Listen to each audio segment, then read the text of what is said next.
आज का हमारा जो विषय है वो है विशेषण। विशेषण किसे कहते हैं? विशेषण वे शब्द जो संज्ञा और सर्वनाम शब्दों की विशेषता बताते हैं, वो क्या कहलाते हैं? विशेषण। ये देखिए परिभाषा उसकी क्या है? जो शब्द संज्ञा या सर्वनाम शब्दों की विशेषता प्रकट करते हैं उन्हें हम विशेषण कहलाते हैं। वो क्या कहलाते हैं? विशेषण।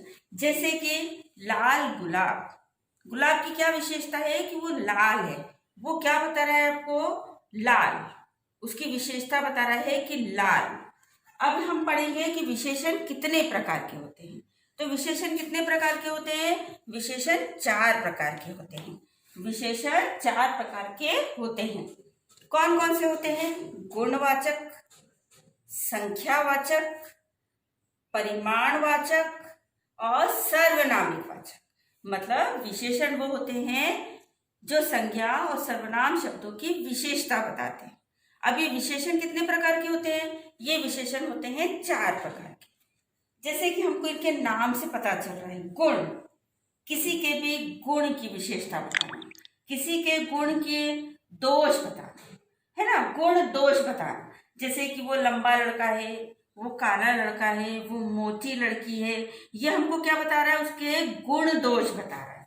तो गुणवाचक विशेषण वे होते हैं जो हमें संज्ञा व सर्वनाम शब्दों के गुण दोष के बारे में जानकारी प्रदान करते हैं।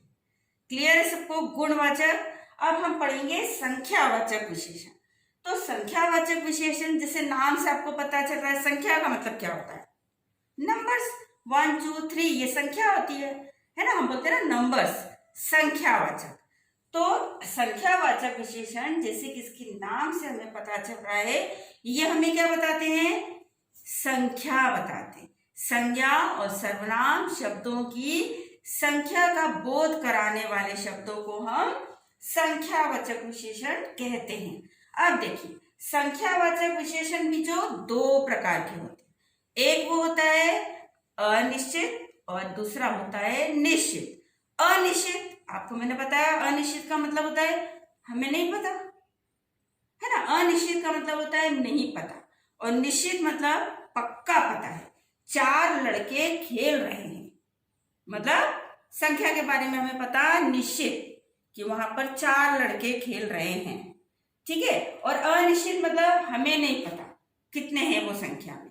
कुछ लड़के खेल रहे हैं, कुछ लड़के जा रहे हैं, अनिश्चित। तो संख्यावाचक विशेषण सबको क्लियर हो गया है। अब हम पढ़ेंगे तीसरा परिमाणवाचक। परिमाणवाचक विशेषण हम उन्हें कहते हैं जिससे कि हमें संज्ञा और सर्वनाम के बारे में नाप तोल का पता चलता है। नाप तोल का पता चलता है मतलब 1 किलो टमाटर, 4 किलो चावल, नाप तोल का पता चल रहा है हमें से। किसमें? परिमाणवाचक में।